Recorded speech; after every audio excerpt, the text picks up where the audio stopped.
നമ്മളുടെ ഇഷ്ടത്തിനെതിരായിട്ട് ഒരാൾ സംസാരിച്ചാൽ മതി, ഒറ്റ ചവിട്ടത്തിൽ കൊല്ലാനൊക്കെ നമുക്ക് തോന്നും.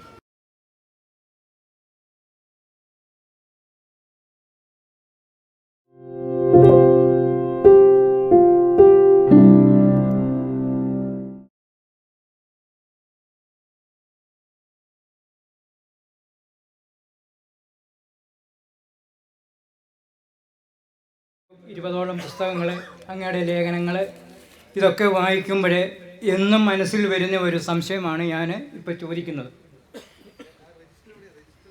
ശ്രീനാരായണ ഗുരുവിൻ്റെ പ്രധാന ശിഷ്യന്മാർ, ഒന്നാമത്തെ ആൾ നടരാജഗുരു, പിന്നെ യതി, കുമാരനാശാൻ, സഹോദരൻ അയ്യപ്പൻ, ഡോക്ടർ ടി പൽപ്പു, ഇവരൊക്കെയാണ്. ഇവരെല്ലാം തന്നെ ഗുരുവിൻ്റെ സമകാലികരാണ്. ഗുരു 1928 സമാധി അടയുന്നു. ഷൗക്കത്തിൻ്റെ ജനനം 1960 ശേഷമാണ്. പക്ഷേ ഇന്ന് വരെ ഷൗക്കത്ത് എഴുതിയിരിക്കുന്ന എല്ലാ കൃതികളും വായിക്കുമ്പോൾ ഉള്ളിൽ നിന്നും എന്തോ സംസാരിക്കുന്നതായിട്ടാണ് എനിക്ക് അനുഭവപ്പെട്ടിട്ടുള്ളത്. ഗുരുവിനോട് ഇത്രയും തീവ്രമായ ഒരു കമ്മിറ്റ്മെൻറ്റ്, ഇത്രയും ആഴത്തിലുള്ളൊരു പ്രതിബദ്ധത, അതിലേറെ ഗുരുവുമായിട്ടുള്ള ഇഴയെടുപ്പം, ദൃഢമായ ഇഴയെടുപ്പം, ഇതിനെ എന്തെങ്കിലും പശ്ചാത്തലമുണ്ടോ, യാദൃശ്ചികതയുണ്ടോ എന്നാണ് അറിയേണ്ടത്. ചെറിയ പ്രായത്തിൽ തന്നെ, എൻ്റെ ഒരു 5 വയസ്സുള്ളപ്പോൾ തന്നെ പള്ളിയിൽ പോയി തുടങ്ങിയ ഒരാളാണ്. അപ്പം എൻ്റെ വല്യപ്പ എൻ്റെ കൈയും പിടിച്ച് രാവിലെ സുബഹിക്ക് കുളിപ്പിച്ച് പള്ളിയിൽ കൊണ്ടുപോകും, തൊപ്പിയൊക്കെ ഇട്ട്. ഒരുപാട് വെളിച്ചം പകർന്നു തന്നിട്ടുള്ള മനുഷ്യനാണ്. പക്ഷെ എന്നും ഞാൻ മദ്രസയിൽ പോകുന്നു, സ്കൂളിൽ പോകുന്നു, വളർന്നു വരുമ്പോഴൊക്കെ വളരെ ചെറിയ പ്രായം മുതൽ എന്നെ അസ്വസ്ഥപ്പെടുത്തിയിട്ടുള്ളൊരു കാര്യം, നന്മ പറയുന്ന ആളുകൾ ഞങ്ങളും നിങ്ങളും എന്ന് മനുഷ്യരെ ചേർത്ത് വിളിച്ച് പറയുന്നതാണ് നന്മ പറയുന്നവർ. തിന്മ പറയുന്നവരല്ല. എല്ലാവരും ദൈവത്തെ സ്നേഹിക്കുന്നു, ദൈവത്തെ ആരാധിക്കുന്നു. ഒപ്പം തന്നെ ഞങ്ങളുടെ ദൈവം അവരുടെ ദൈവം. അപ്പോൾ ഈ ചെറിയ പ്രായത്തിൽ തന്നെ ഈ ഞങ്ങളും നിങ്ങളുമെന്ന് മനുഷ്യരെ വേർതിരിച്ച് പറയുന്നത് ഒരു അകാരണമായിട്ടുള്ളൊരു അസ്വസ്ഥത എൻ്റെ ഉള്ളിൽ ഉണ്ടാക്കിയിട്ടുണ്ട് കുഞ്ഞുനാളിൽ. ഈ ഞങ്ങളും നിങ്ങളുമെന്ന് വേർതിരിച്ച് പറയാതെ ഏറ്റവും ചുരുങ്ങിയത് മനുഷ്യരെയെങ്കിലും മുഴുവൻ ചേർത്ത് എല്ലാ മനുഷ്യർക്കും വേണ്ടി എന്ന് പറഞ്ഞ് ജീവിച്ച ആരെയെങ്കിലും തേടി ഞാൻ കുറേ നടന്നിട്ടുണ്ട്. ഒരുപക്ഷെ ഞാൻ അങ്ങനെ എൻ്റെ ജീവിതത്തിൽ ഒരിടത്ത് ഞാൻ എത്തുന്നത് ഫേൺഹിൽ ഗുരുകുലത്തിലാണ്. ബാക്കിയുള്ള സ്ഥലത്തൊക്കെ പോകുമ്പോൾ, ഇപ്പോൾ ഒരു ഇസ്ലാം മതവിശ്വാസത്തിൻ്റെ ലോകത്താണെങ്കിൽ ഇസ്ലാം മതവിശ്വാസികളായ ഞങ്ങൾ, അപ്പുറത്ത് ഹിന്ദു മതവിശ്വാസികൾ, ക്രിസ്തു മതവിശ്വാസികൾ. പിന്നെ ഞാനിനി ഒരു ആശ്രമത്തിലേക്ക് ചെല്ലുമ്പോൾ ഞങ്ങളുടെ ഗുരു, ഞങ്ങളുടെ ശരി, അദ്വൈതമാണെങ്കിൽ, വിശിഷ്ടാദ്വൈതമാണെങ്കിൽ, ശൈവമാണെങ്കിൽ, എവിടെ ചെന്നാലും ഒരു ഞങ്ങളുണ്ട്, അപ്പുറത്തൊരു നിങ്ങളുമുണ്ട്.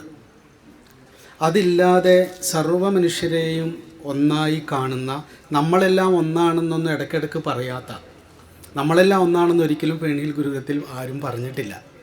പക്ഷേ ഒരു ഷൗക്കത്ത് അവിടെ കയറി ചെല്ലുമ്പോൾ ഷൗക്കത്തിന് ഞങ്ങളും നിങ്ങളും ഇല്ലാത്ത ഒരിടത്തെത്തിയ ഫീല് ആദ്യമായിട്ടുണ്ടായത് അവിടെ ചെന്നപ്പോഴാണ്.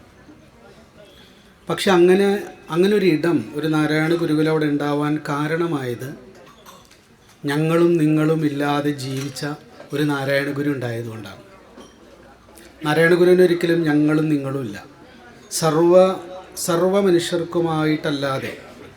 അതുകൊണ്ട് അദ്ദേഹം ജാതിഭേദം, മതദ്വേഷം തന്നെ തുടക്കത്തിൽ തന്നെ പറഞ്ഞു വെച്ചത് അതുകൊണ്ടാണ്. നിലവിലുള്ള ഏതെങ്കിലും ജാതിയുമായോ മതവുമായോ എനിക്കൊരു സംബന്ധമില്ല എന്നും, സർവ മനുഷ്യർക്കുമായാണ് ഞാൻ സംസാരിക്കുന്നത്, സർവ മനുഷ്യരെയും ചേർത്താണ് ഞാൻ സമുദായം എന്ന് പറയുന്നത് എന്ന് ഇടയ്ക്കിടയ്ക്ക് പറഞ്ഞ ഒരു സാന്നിധ്യമാണ്. അപ്പം അതുകൊണ്ട് നാരായണഗുരു ഇത്രമാത്രം എൻ്റെ ഉള്ളിൽ നിറഞ്ഞു നിൽക്കുന്നതിൻ്റെ ഒരു കാരണം, എൻ്റെ കുഞ്ഞുനാൾ മുതലുള്ള എൻ്റെ അസ്വസ്ഥതയ്ക്കൊരു പരിഹാരം ഞാൻ കണ്ടെത്തുന്നത് ഗുരുവിലായതുകൊണ്ടാണ്. നമസ്കാരം. കുട്ടികൾക്കും സ്വപ്നങ്ങളുണ്ട് എന്ന പുസ്തകം എഴുതിയതിന്, ആ പുസ്തകം വായിച്ചതിന് ശേഷം ഞാൻ കുറച്ചുകൂടി കുട്ടികളോട് സ്നേഹം കാണിക്കുന്ന മാഷായിട്ടുണ്ട് എന്ന് കുട്ടികളിൽ നിന്ന് തന്നെ ഫീഡ്ബാക്ക് കിട്ടുന്നുണ്ട്. പിള്ളേർ തന്നെ മാഷിക്ക് എന്താ പറ്റിയെന്ന് ഈയിടെ ചോദിക്കുകയുണ്ടായി. കാരണം ഏറ്റവും ഉഴപ്പ് കാണിച്ച കുട്ടിയോട് എന്താ മോനെ എന്ന് സ്നേഹത്തിൽ ചോദിച്ചപ്പം അപ്പുറത്തിരുന്നും പറയുന്നുണ്ട് മാഷയ്ക്ക് എന്തോ പറ്റിയിട്ടുണ്ട്. അപ്പം അങ്ങനെ പറ്റുന്ന ഒരു മാഷായി മാറ്റിയതിന് നക്ഷത്രങ്ങൾ പോലെ ഉള്ള വാക്കുകളെ തൂവലിൻ്റെ സ്നേഹസ്പർശത്തോടെ നമ്മളോട് പറഞ്ഞ ഷൗക്കത്ത് ജിക്ക് സ്നേഹം. എൻ്റെ ഒരു സംശയം, ഞാനീ പറഞ്ഞതുപോലെ നാച്ചുറലായി ഭയങ്കര ദേഷ്യം വരുന്ന ഒരാളാണ്. കുട്ടികളോട് അങ്ങനെ ഭയങ്കരമായി ഇങ്ങനെ ആവാത്ത ഒരാളാണ്. അപ്പം ഈ പറഞ്ഞതുപോലെ ഷൗക്കത്ത് ജി പറയുന്നത് പോലെ നാച്ചുറൽ അല്ലാതെ നമുക്കത് ചെയ്യേണ്ടി വരുന്നുണ്ട്. അപ്പം അങ്ങനെ ചെയ്യേണ്ടി വരുമ്പം ഒരുപാട് സ്ട്രെസ്സോ അല്ലെങ്കിൽ പ്രശ്നങ്ങളോ ഉണ്ടാവുന്നുണ്ട്.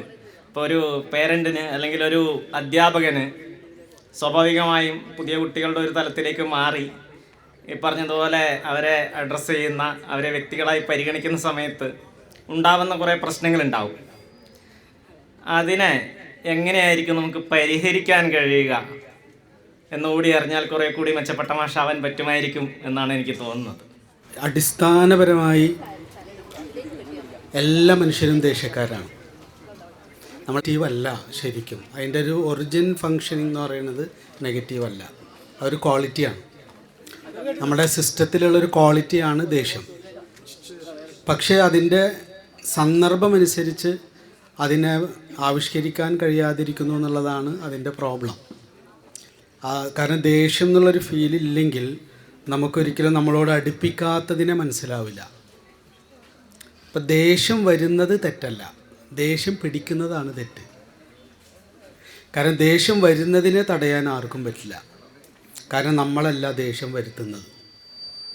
അപ്പം നമ്മളോട്, നമ്മുടെ താല്പര്യങ്ങളോട്, നമ്മുടെ ശരികളോട് ചേർന്ന് വരാത്തതിനോടൊക്കെ നമുക്ക് ദേഷ്യം വരും. അതുകൊണ്ട് ഏറ്റവും കൂടുതൽ ദേഷ്യം വരിക കുട്ടികളോടായിരിക്കും. നമ്മളോടൊപ്പം ഏറ്റവും കൂടുതൽ ചെലവഴിക്കുന്നവരോടാണ് ഏറ്റവും കൂടുതൽ നമുക്ക് ദേഷ്യം വരിക. അതേപോലെ തന്നെ നമ്മളോട് ഏറ്റവും അടുപ്പമുള്ളവരോടാണ് ഏറ്റവും കൂടുതൽ ദേഷ്യം വരിക. കാരണം നമ്മുടെ നാച്ചുറലായിട്ടുള്ള നമ്മുടെ സ്വഭാവം ഏറ്റവും കൂടുതൽ പുറത്തു വരിക ഏറ്റവും അടുത്തിടപഴകുന്നവരോടാണ്. അപരിചിതരോട് അത് കുറച്ചേ വരൂ. അപരിചിതരുടെ മുൻപിൽ എപ്പോഴും നമ്മൾ നല്ലവരായിരിക്കും.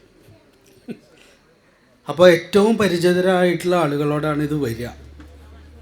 പക്ഷേ ഇനി നമ്മളൊരു മനുഷ്യൻ കൾച്ചറുള്ള ആളായിട്ട് മാറുന്നത് നാച്ചുറലായി വരുന്നതിൻ്റെ മുകളിൽ സംയമനം ചെയ്യുമ്പോഴാണ്. ഇപ്പോൾ ഒരാളെ കൊല്ലാൻ തോന്നുക എന്ന് പറയുന്നത് നാച്ചുറലാണ്. അതിന് നമ്മളൊന്നും പ്രാക്ടീസ് ചെയ്യണ്ട.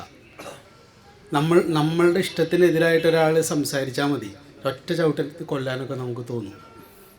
പക്ഷേ കൊല്ലണ്ടെന്ന് തീരുമാനിക്കാൻ ബുദ്ധിമുട്ടാണ്. അതുകൊണ്ട് ക്ഷമ എന്ന് പറയുന്നതിലേക്ക് എളുപ്പവഴിയില്ല. പിന്നെ പക്ഷേ നമുക്ക് എന്താണ് പിന്നെ ഒരു വഴി?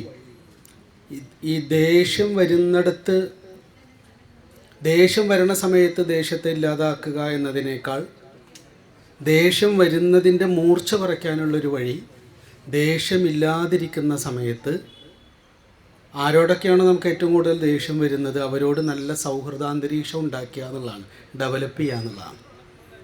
ഇപ്പോൾ നമ്മൾക്കൊരു ഭാര്യ ഭർത്തൃ ബന്ധം, അല്ലെങ്കിൽ അച്ഛനും അമ്മയും മക്കളും തമ്മിലുള്ള ബന്ധം, അല്ലെങ്കിൽ അധ്യാപകനും വിദ്യാർത്ഥികളും തമ്മിലുള്ള ബന്ധം, പ്രശ്നങ്ങൾ വരുമ്പോഴല്ല സുഹൃത്താവുണ്ടേ.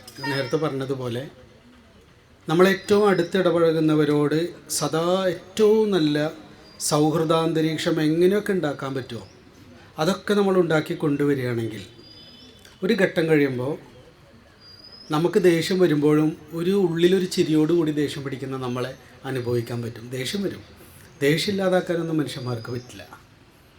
പക്ഷേ അതിൻ്റെ മൂർച്ച കുറയ്ക്കാൻ പറ്റും. ദേഷ്യമില്ലാത്ത അപൂർവ മനുഷ്യരുണ്ടായേക്കാം, ഇല്ല എന്നല്ല, അത് നാച്ചുറലായിട്ട് എല്ലാ എവല്യൂഷനിലും ഒരു ചേഞ്ച് ഉണ്ടാവും. പക്ഷെ അത് അല്പം പോലും ഇല്ലാതെ ആക്കാനൊന്നും നമ്മളെ കൊണ്ട് സാധിക്കില്ല. പക്ഷെ ഇപ്പോൾ വിദ്യാർത്ഥികളായിട്ടാണെങ്കിൽ അവരിടയ്ക്കൊന്ന് തൊടുകയും അവരുടെ കുശലാന്വേഷണം ഈ പഠിപ്പിനെ കുറിച്ചല്ലാത്ത അവരിഷ്ടപ്പെടുന്ന വിഷയങ്ങൾ അവരോട് മിണ്ടുകയും പറയുകയും ചെയ്ത് അവരോട് ഒരു ഫ്രണ്ട്ഷിപ്പ് നമ്മൾ ഡെവലപ്പ് ചെയ്യുകയാണെങ്കിൽ, ആരായിട്ടും കേട്ടോ, ഇതൊരു വിദ്യാർത്ഥിയെന്ന് മാത്രമല്ല, നമ്മൾ അടുത്തിടപഴകുന്ന ആരായിട്ടും, അത്ര ആളുകൾ പിന്നീട് ദേഷ്യം പിടിപ്പിക്കുന്ന അന്തരീക്ഷം ഉണ്ടാകുമ്പോൾ നമ്മൾ ആ ദേഷ്യം പിടിക്കുന്നത് അവരെ ബാധിക്കുന്നതിൻ്റെ അളവ് കുറയും. മറ്റത് നമ്മൾ ഹൃദ്യമായ പെരുമാറ്റം വളരെ കുറവ് കൊടുത്ത ആളുകൾക്കാണ് നമ്മൾ ഈ ദേഷ്യം പിടിക്കുമ്പോൾ ഏറ്റവും കൂടുതൽ മുറിവേൽക്കുന്നത്. നമ്മൾ അവരെയും കൂടി മനസ്സിലാക്കി അവരെയും കൂടി ഉൾക്കൊണ്ട് നമ്മൾ പെരുമാറുന്നുണ്ട് എന്നൊരു ബോധ്യം അവർക്കുണ്ടെങ്കിൽ വല്ലപ്പോഴും നമ്മൾ ദേഷ്യം പിടിക്കുമ്പോൾ അവർ കേൾക്കുന്ന മുറിവിൻ്റെ ആ ഒരു നോവ് കുറച്ച് കുറഞ്ഞിരിക്കും. നമ്മൾ ദേഷ്യം പിടിക്കുന്നതിൻ്റെ മൂർച്ചയും കുറഞ്ഞിരിക്കും. അതിൻ്റെ ദേഷ്യത്തിൽ നിന്ന് പുറത്തു വരാനുള്ളൊരു വഴി ദേഷ്യത്തിലല്ല ഇരിക്കുന്നത്, അല്ലാത്ത സമയത്ത് അവരായിട്ട് നമ്മൾ ഇടപഴകുന്ന അന്തരീക്ഷത്തെ കുറച്ചും കൂടി ലൈറ്റാക്കാൻ, അയവുള്ളതാക്കാൻ. ഇപ്പം നമ്മളിവിടെ ആരെങ്കിലും എന്തെങ്കിലും ഒരു പ്രശ്നം ഉണ്ടാക്കി കഴിഞ്ഞാൽ നമ്മൾ അയാളോട് ദേഷ്യം പിടിക്കുകയാണെങ്കിൽ നമ്മളുടെ ഒക്കെ മൂർച്ച കുറച്ച് കുറയും. കാരണം നമ്മളിവിടെ ഇപ്പോൾ കുറച്ച് സമയം കൊണ്ട് നമ്മളെല്ലാവരും ഇങ്ങനെ ഇരുന്ന് മിണ്ടിയും പറഞ്ഞൊരു സൗഹൃദാന്തരീക്ഷം ഉണ്ടാക്കിയിട്ടുള്ളത് കൊണ്ട് നല്ല ദേഷ്യക്കാരനും അയാളോട് പോയിട്ട് സൗമ്യമായിട്ട് ഒന്ന് അടങ്ങിയിരിക്കട്ടോ എന്ന് പറയും, പൊട്ടിത്തെറിക്കില്ല. കാരണം നമ്മളിവിടെ ഒരു സൗഹൃദാന്തരീക്ഷം ഉണ്ടാക്കിയിട്ടുണ്ട്. അപ്പോൾ ഈ നമ്മുടെ ഉള്ളിലുള്ള എല്ലാ ഇതുപോലെയുള്ള നെഗറ്റീവായിട്ടുള്ള സമ്മർദ്ദങ്ങൾ പ്രതികരിക്കുമ്പോൾ കുറഞ്ഞു വരാൻ, മൂർച്ച കുറയാനുള്ളൊരു വഴി അവരോട് ദൈനംദിന ജീവിതത്തിൽ ഇടപഴകുമ്പോൾ കൂടുതൽ ഒരു ലൈറ്റായിട്ടുള്ള മൊമെൻറ്റ്സ് അവരുമായിട്ട് ചേർന്ന് ഉണ്ടാക്കിയെടുക്കുക എന്നുള്ളതാണ്. ഇപ്പം നമ്മളൊരു പൊട്ടിത്തെറിക്കുന്ന ഒരു കുട്ടിയോട് പോയിട്ട് എന്താ മോനെ എന്ന് പറഞ്ഞ് തൊടുമ്പോൾ അവനിലും മാറ്റം ഉണ്ടാവും. നാളെ നമ്മൾ വിചാരിക്കും നമ്മുടെ ഉള്ളിൽ എവിടെയോ ഒരു നമ്മുടെ തലച്ചോറിൽ ഒരു ധാരണയുണ്ട്, നിലവിളിച്ച് ചാട്ടവാറ കൊണ്ട് അടിച്ചാൽ മാത്രമേ മറ്റുള്ളവർ മാറുള്ളൂ എന്ന്. ഇതാ പഴയ ഉടമ അടിമ സംസ്കാരം നമ്മുടെ ഉള്ളിൽ കിടക്കുന്നതുകൊണ്ടാണ്. ചാട്ടവാറ കൊണ്ട് അടിച്ച് നിലവിളിച്ച് അടിമകളെ കൊണ്ട് പണിയെടുപ്പിച്ച ജീനുകളാണ് നമ്മളിൽ ഏറ്റവും കൂടുതലുള്ളത്. അത് ഏറ്റുവാങ്ങിയതും അത് കൊടുത്തതും. അതുകൊണ്ട് ആ കൾച്ചറല്ലാത്ത മറ്റൊരു സംയമനത്തിൻ്റെ, സൗഹൃദത്തിൻ്റെ വഴി നമുക്ക് പരിചയമില്ല. അതിന് ഡെവലപ്പ് ചെയ്തു. അത് ഡെവലപ്പ് ചെയ്യുമ്പോൾ ഇപ്പം നമ്മുടെ ഉള്ളിലൊരു ദേഷ്യം വന്ന് നിറഞ്ഞിട്ട് നമ്മളങ്ങ് ദേഷ്യം പിടിച്ച് ഒരാളോട് ഞാൻ പൊട്ടിത്തെറിച്ച് എൻ്റെ വായിലുള്ളതൊക്കെ ദേഹത്തെ തെറി മുഴുവൻ വിളിച്ച് പറഞ്ഞു എന്ന് കരുതുക. നമ്മൾ പറയണത് ദേഷ്യം വന്നാൽ നമ്മൾ ദേഷ്യം അങ്ങനെ തന്നെ പ്രകടിപ്പിക്കണം എന്നാണ് എല്ലാവരും പറയണ കേട്ടിട്ടുണ്ട്. പ്രകടിപ്പിച്ചു എന്ന് കരുതാം. ദേഷ്യം പിടിച്ച ആൾ ഒരിക്കലും സ്വസ്ഥനായിട്ടില്ല. ഈ ദേഷ്യം പിടിച്ച ഞാൻ എന്നിട്ട് അങ്ങോട്ടേക്ക് നടന്നുപോയി. ആ ദേഷ്യം ഏറ്റുവാങ്ങിയ ഇദ്ദേഹവും നടന്നുപോയി. ഇദ്ദേഹത്തെ കണ്ട് എതിരെ ഒരാൾ വന്നിട്ട് ഇദ്ദേഹത്തെ എന്താ ഒരു വിഷമം, അല്ല ഒന്നുമില്ല ഒരാൾ എന്നെ ചെയ്തു, പോട്ടടാ അയാളെ വിട്, അയാളല്ലെങ്കിലും അങ്ങനെയെന്ന് പറഞ്ഞിട്ട് ഇദ്ദേഹത്തെ ആ ആൾ സ്നേഹത്തോടെ ചേർത്ത് പിടിച്ചു കഴിഞ്ഞാൽ ഞാൻ ദേഷ്യം പിടിച്ച മുറിവ് പെട്ടെന്ന് ഉണങ്ങും. ഈ ദേഷ്യം പിടിച്ച ഞാൻ മുമ്പോട്ട് പോകുമ്പോൾ എത്ര മനുഷ്യർ വന്ന് സൗഹൃദം പറഞ്ഞാലും എൻ്റെ ഉള്ളിൽ തണുക്കില്ല. എൻ്റെ അസ്വസ്ഥത ഇങ്ങനെ ഉള്ളിലിങ്ങനെ വിറയലിങ്ങനെ നിൽക്കും. മാത്രമല്ല സുഹൃത്തിനോട് ഇപ്പം എനിക്ക് മൂടില്ല നീ പോന്ന് പറയും. ഇതിൽ നിന്ന് മനസ്സിലാക്കുന്നത് നമ്മളൊരു ദേഷ്യം എന്ന് പറയുന്ന ഒരു ഇമോഷൻ നമ്മൾ പുറത്തേക്ക് വിടുമ്പോൾ അതിൻ്റെ 80% അകത്ത് വീഴുന്നത് ദേഷ്യം പിടിക്കുന്ന ആളുടെയാണ്. 20% മാത്രമേ അത് ഏറ്റുവാങ്ങുന്ന ആൾ അനുഭവിക്കുന്നുള്ളൂ. പെരിഫറലാണ്. ഒരാൾ വന്ന് സ്നേഹത്തോടെ ഒന്ന് തൊട്ടാൽ പോകുന്നതാണ് ദേഷ്യം അനുഭവിച്ച ആളുടെ ഉള്ളിൽ. പക്ഷെ ദേഷ്യം പിടിച്ച ആളുടെ ഉള്ളിലെ വിഷം അയാളുടെ ക്യാരക്ടറിൽ കൂടുതൽ ഇരുട്ടുണ്ടാക്കുകയും ചെയ്യാം.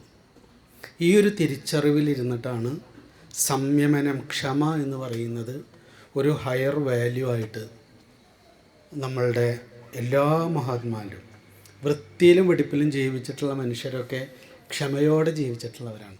അപ്പുറത്തിരിക്കുന്നവർ ഉൾക്കൊള്ളുക എന്ന് പറയുന്നത് അതാണ്. അതുകൊണ്ട് നമ്മൾ ദേഷ്യം പിടിക്കുമ്പോൾ ഏറ്റവും കൂടുതൽ ആ ദേഷ്യം ഏറ്റുവാങ്ങുന്നത് നമ്മൾ തന്നെയാണ് എന്നുള്ള ഒരു തിരിച്ചറിവാണ് ആദ്യം ഉണ്ടാവേണ്ടത്. രണ്ടാമത്തത് സംയമനത്തിലൂടെ അല്ലാതെ ഒരിക്കലും നമുക്ക് സ്വസ്ഥത കിട്ടില്ല എന്നുള്ളതാണ്. നമ്മുടെ ഉള്ളിൽ ഉണർന്നു വരുന്ന എല്ലാം അങ്ങനെ തന്നെ പുറത്തേക്ക് വിട്ട് ജീവിച്ചാൽ നമ്മൾ കൂടുതൽ കാലുഷ്യമുള്ളവരായിട്ട് മാറുകയുള്ളൂ. ഇപ്പോൾ എൻ്റെ ക്യാരക്ടർ ബേസിക്കലി സാധാരണത്തേക്കാൾ കൂടുതൽ ദേഷ്യമുള്ള ഒരാളാണ്. എൻ്റെ ഉമ്മ എപ്പോഴും പറയും സാധാരണ ആളുകൾ ദേഷ്യം പിടിക്കുന്നതിനേക്കാൾ കൂടുതൽ കുഞ്ഞുനാൾ ദേഷ്യം പിടിക്കുന്ന ഒരാളാണ്. ഒരിക്കലും സ്വസ്ഥത അനുഭവിച്ചിട്ടില്ല. ഇപ്പോൾ കഴിഞ്ഞൊരു 10-30 വർഷമായിട്ട് ഇങ്ങനെ സംയമനം പ്രാക്ടീസ് ചെയ്യുന്നതുകൊണ്ട് സംയമനം തരുന്നൊരു തൃപ്തി, ഇപ്പോഴും ദേഷ്യം പിടിക്കാറൊക്കെ ഉണ്ട്. പക്ഷേ നമ്മളൊരു സംയമനത്തെ പൂർണ്ണമായിട്ട് നിലനിർത്താൻ ഒരാൾക്ക് കഴിഞ്ഞാൽ അയാൾക്കാണ് സെൽഫ് റെസ്പെക്റ്റ് ഉണ്ടാവുക. നമുക്ക് ഈ സെൽഫ് റെസ്പെക്റ്റ് എന്ന് പറയുന്നത് പുറത്തിരിക്കുന്ന ആൾ നമുക്ക് തരേണ്ടതല്ല. എൻ്റെ ഉള്ളിൽ അസൂയ, വെറുപ്പ്, വിദ്വേഷം, അമർഷം പോലെയുള്ള ഇമോഷൻസ് എൻ്റെ ബോധത്തിൽ ഉണർന്നു വരുമ്പോൾ ഞാനതിനോട് മോനെ അടങ്ങ്, നീ പുറത്തേക്ക് പോയാൽ ഏറ്റവും കൂടുതൽ കലുഷമാവാൻ പോകുന്നത് നീ തന്നെയാണ് എന്ന് സൗമ്യമായി പറഞ്ഞ് മനസ്സിലാക്കി എൻ്റെ ഉള്ളിൽ ഉണർന്നു വരുന്ന അമർഷത്തെയും വിദ്വേഷത്തെയും വെറുപ്പിനെയൊക്കെ ഞാൻ സംയമനം ചെയ്ത് അടക്കിയെന്ന് കരുതാം. അത് സമയമെടുക്കും, ഒരുപാട് സമയമെടുത്തിട്ട് അടങ്ങി അതങ്ങ് ശാന്തമായി കഴിഞ്ഞാൽ പിന്നെ നമ്മളോടൊരു വാക്ക് പറയും, ആ സമയത്ത് ദേഷ്യം പിടിക്കാതിരുന്ന എത്ര നന്നായി. നമ്മളോട് പറയും. ആ മൊമെൻറ്റിന് പറയുന്ന പേരാണ് സെൽഫ് റെസ്പെക്റ്റ് എന്ന്. നമുക്ക് ശരിക്കും നമ്മളോട് റെസ്പെക്റ്റ് തോന്നുന്നൊരു നിമിഷമാണത്. കാരണം അനിയന്ത്രിതമായി നമ്മുടെ സബ് കോൺഷ്യസിൽ നിന്ന് ഉണർന്നു വരുന്ന ഒരു ഇമോഷനെ സംയമനം ചെയ്ത് അവിടെ തന്നെ കൊണ്ടുപോയി അടക്കി കഴിയുമ്പോഴാണ് നമ്മൾ റിയലായിട്ടുള്ള ഫാസിസത്തിനെതിരെയുള്ള സമരമാണ്. നമ്മളിലെ ഫാസിസ്റ്റിനെ നമ്മൾ അടക്കുകയാണ് ജനാധിപത്യ ബോധത്തോടെ. ഞാൻ അപ്പുറത്തിരിക്കുന്ന ആളുടെ ഒരു വാക്ക്, ഒരു ചിന്ത, ഒരു പ്രവൃത്തി എനിക്കിഷ്ടപ്പെട്ടില്ല എന്ന കാരണത്താലാണ് ഞാൻ അയാളെ ആക്രമിക്കുന്നത്, ദേഷ്യം പിടിക്കുന്നത്. അതിനാണ് ഫാസിസം എന്ന് പറയുന്നത്. അതിനെതിരെയുള്ള സമരമാണ് ഞാൻ ചെയ്യുന്നത്. അത് പ്രത്യേകിച്ച് നമ്മളുടെ മക്കളോട്. ഞാനും എൻ്റെ ഉള്ളിൽ അടക്കുമ്പോൾ ജനാധിപത്യ ബോധത്തോടെ ഫാസിസത്തിനെതിരെ സമരം ചെയ്ത് വിജയിച്ച ഒരാളായിട്ട് നമ്മൾ മാറുകയാണ്. അവിടെ ഉണ്ടാകുന്നൊരു റെസ്പെക്റ്റ് ഉണ്ട്. അവിടെയാണ്, ആ മൊമെൻറ്റിലാണ് നമ്മളൊരു പൗരനായി മാറുന്നത്. നമ്മളൊരു രാജാവ് എന്നതിൽ നിന്ന് പൗരൻ എന്ന് പറയുന്ന ഒരു ബോധാവസ്ഥയിലേക്ക് എത്തുന്ന ഒരു മൊമെൻറ്റ് സംയമനത്തിലൂടെ മാത്രമേ പൗരന്മാരാവാൻ പറ്റൂ. കാരണം രാജാവും പ്രജയുമായി കളിച്ചാണ് നമുക്ക് ശീലം. എപ്പോഴും രാജാവായിരുന്നിട്ടാണ് നമുക്ക് ശീലം. നമ്മുടെ മുമ്പിലിരിക്കുന്നവരൊക്കെ പ്രജകളാണ്. കുട്ടികൾ നമുക്ക് പ്രജകളാണ്. രാജാവായ നമ്മൾ പറയുന്നത് അനുസരിക്കേണ്ട പ്രജയാണ് കുട്ടി. അതുകൊണ്ട് ആ കുട്ടിയുടെ വാക്കിനെ, ആ കുട്ടി നമുക്കെതിരെ സംസാരിക്കുമ്പോൾ രാജാവിന് ദേഷ്യം വരും, വാളെടുത്ത് വിട്ടും. അത് വളരെ നാച്ചുറലാണ്, അത് കൾച്ചറലല്ല. ദേഷ്യം പിടിക്കുക എന്ന് പറയുന്നത് നാച്ചുറലാണ്. രാജാവിനെ അനുസരിക്കേണ്ട ആളാണ് പ്രജ അനുസരിച്ചില്ലെങ്കിൽ രാജാവ് തല വെട്ടിക്കൊല്ലണം എന്ന കാര്യത്തിൽ നമ്മുടെ തലച്ചോറിന്, നമ്മുടെ DNA-ക്ക് ഒരു സംശയമില്ല. കാരണം നമ്മളൊരു ഹയറാർക്കിക്കൽ സ്പീഷീസാണ്. അവിടെയാണ് നമ്മളുടെ ജനിതക സ്വഭാവത്തോടാണ് ഈ സമരം ചെയ്യുന്നത്. പറയാണ് നാച്ചുറലായിട്ട് അങ്ങനെ ആയിരിക്കാം, പക്ഷേ ഈ കുട്ടി എന്നെപ്പോലെ ഒരു വ്യക്തിയാണ്, അവൻ എൻ്റെ ഇഷ്ടത്തിനെതിരായി എന്നതുകൊണ്ട് അവനോട് ദേഷ്യം പിടിക്കാനുള്ള റൈറ്റ് എനിക്കില്ല എന്ന് പറഞ്ഞ് ഞാൻ എന്നിലെ ഫാസിസ്റ്റ് മനോഭാവത്തോട് സമരം ചെയ്ത് അതിനെ അടക്കി ജനാധിപത്യ ബോധമുള്ള പൗരനായി അവൻ്റെ വാക്കിനെ കേൾക്കാൻ തയ്യാറാകുമ്പോൾ നമുക്കുണ്ടാകുന്ന ഫീലാണ് സെൽഫ് റെസ്പെക്റ്റ് എന്ന് പറയുന്നത്. ഇത് നിരന്തരമായ പ്രാക്ടീസിലൂടെ മാത്രം നമുക്ക് ആർജിക്കാൻ കഴിയുന്ന ഒന്നാണ്. പക്ഷേ അങ്ങനെ നമ്മൾ പ്രാക്ടീസ് ചെയ്ത് തുടങ്ങുമ്പോൾ അതുവരെ നമ്മളെ റെസ്പെക്റ്റ് ചെയ്യണമെന്ന് കരുതി ആരോടൊക്കെയാണോ നമ്മൾ ദേഷ്യം പിടിച്ചിരുന്നത് അവരൊക്കെ നമ്മളെ റെസ്പെക്റ്റ് ചെയ്യുന്നത് നമ്മൾ അനുഭവിക്കാൻ തുടങ്ങും. ഈ കുട്ടികളൊക്കെ നമ്മളെ റെസ്പെക്റ്റ് ചെയ്യാൻ തുടങ്ങും.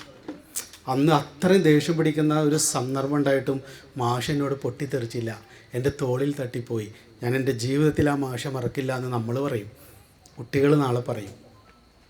ഈ റെസ്പെക്റ്റ് എന്ന് പറയുന്നത് സംയമനത്തിലൂടെയും കൂടി നമ്മൾ മറ്റുള്ളവരിൽ നിന്ന് വാങ്ങേണ്ടതും നമ്മളോട് പുലർത്തേണ്ടതുമായിട്ടുള്ള ഒന്നാണ്. അത് എളുപ്പമൊന്നുമല്ല. വില കൊടുക്കാതെ, നിങ്ങളുടെ നെറ്റിയിൽ പൊടിയുന്ന വിയർപ്പിനാലല്ലാതെ നിങ്ങളുടെ കർമ്മങ്ങളെ മാറ്റിമറിക്കാൻ നിങ്ങൾക്കാവില്ല എന്ന് ഖലീൽ ജിബ്രാൻ പറയും. ആ നെറ്റിയിൽ വിയർപ്പ് പൊടിഞ്ഞാൽ മാത്രമേ നമുക്ക് കൊള്ളാവുന്ന മനുഷ്യരായിട്ട് മാറാൻ പറ്റൂ. ജീവിതത്തിലെ ഒരു വാല്യൂസിനും എളുപ്പവഴിയില്ല, നേർവഴിയേ ഉള്ളൂ. അത് സംയമനത്തിലൂടെയും ക്ഷമയിലൂടെയും അപ്പുറത്തുള്ളവരെ കേൾക്കുന്നതിലൂടെയും മാത്രം തെളിഞ്ഞു വരുന്ന ഒന്നാണ്. നമസ്കാരം.